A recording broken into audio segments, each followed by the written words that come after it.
de los conflictos con los que nos hemos encontrado durante esta cuarentena tiene que ver con la conducta alimentaria.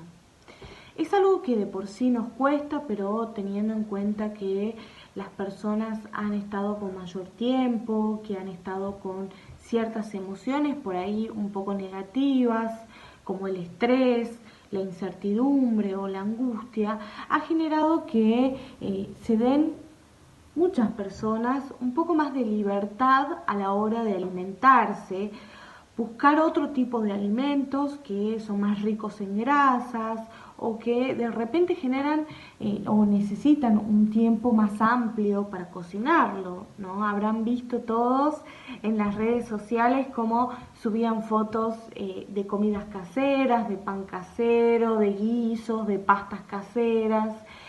Pero el problema con el que nos encontramos hoy básicamente tiene que ver con que en la flexibilización de la cuarentena las personas tienen que volver a salir a la calle y se encuentran con el pantalón un poco más ajustado, algún que otro talle que ha aumentado, y eso genera un malestar y un conflicto interno que es necesario resolver. Para poder resolver este conflicto, lo primero que vamos a marcar es la diferencia entre el hambre emocional y el hambre biológico. ¿Por qué? Porque durante esta cuarentena lo que ha hecho que la mayoría de las personas consuman más alimentos tiene que ver con lo emocional, ¿sí? ¿Qué quiere decir el hambre emocional?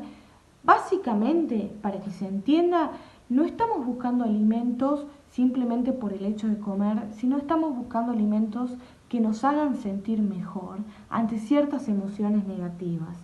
Canalizamos nuestras emociones negativas a través de alimentos que son elegidos por una cuestión de placer, ¿sí? El alimento que nos genera placer, no el alimento que nos genera la posibilidad de mayor energía, que básicamente para eso están producidos los alimentos, sino aquello que nos va a producir una satisfacción que equilibre de alguna forma aquellas emociones negativas que estamos sintiendo. La dificultad se encuentra básicamente en placer versus realidad, ¿sí? El placer de comer aquellos alimentos que nos gustan mucho, que nos generan mucha satisfacción, versus la realidad de ver la consecuencia o el efecto que ese alimento produce en nuestro cuerpo, que básicamente se trata de algunos kilitos de más, ¿sí? Es ahí donde nosotros tenemos que producir el cambio. Tener en cuenta que la realidad es algo que nos afecta mucho. El subir de peso o el encontrarnos con esos kilos de más pueden en nuestra realidad generar un malestar. Es por eso que hoy vamos a buscar una solución a esta dificultad que se ha presentado, ¿sí? Y sobre todo para poder readaptarnos a la flexibilización que se ha planteado desde el Estado, ¿sí? Lo primero que les voy a plantear con respecto a esto es que es muy necesario que empiecen a diferenciar entre el hambre biológico y el hambre emocional. Es decir, ¿por qué quiero comer en el momento en que quiero comer? ¿Sí? ¿Y por qué quiero comer ese alimento que estoy queriendo comer? Si yo deseo un alimento en particular, muchas veces tiene que ver con lo emocional. No es lo mismo sentir un hambre que te lo marca fisiológicamente el cuerpo a tener ganas de comer un chocolate, ¿sí? Las ganas de comer tiene que ver con el deseo de comer determinado alimento que produce satisfacción. El hambre tiene que ver con la necesidad fisiológica de alimentarse para poder tener mayor energía.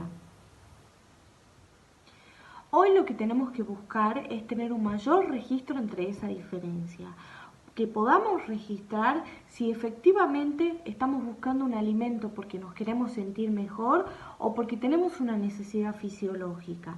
En la medida que nosotros podamos registrar eso, vamos a poder poner un stop a la hora del hambre emocional y vamos a poder racionalizar y pensar que no es necesario comer aquel alimento que nos genera tanta satisfacción, sino es necesario trabajar sobre las emociones que nos están haciendo querer comer ese alimento. Eso nos lleva al segundo punto, que es el registro de nuestras emociones, ¿sí? En el momento que uno tenga deseo de comer un poco más, poder pensar qué es es lo que me está pasando, qué es lo que estoy sintiendo, que de alguna forma me lleva a querer canalizarlo por la comida. Si yo puedo tener un buen registro emocional, puedo tratar de solucionar esas emociones para que no afecten en consecuencia en algún otro punto, como en este caso la alimentación. Como tercer punto, voy a plantear que podamos pensar en el placer versus realidad, como les estaba planteando recién. ¿Qué quiere decir esto? Que yo puedo tener un placer que es inmediato comiendo determinado alimento, ¿sí? Pero lo que es necesario pensar en el momento en que lo estoy por comer es cuáles son las consecuencias que me va a producir ese alimento.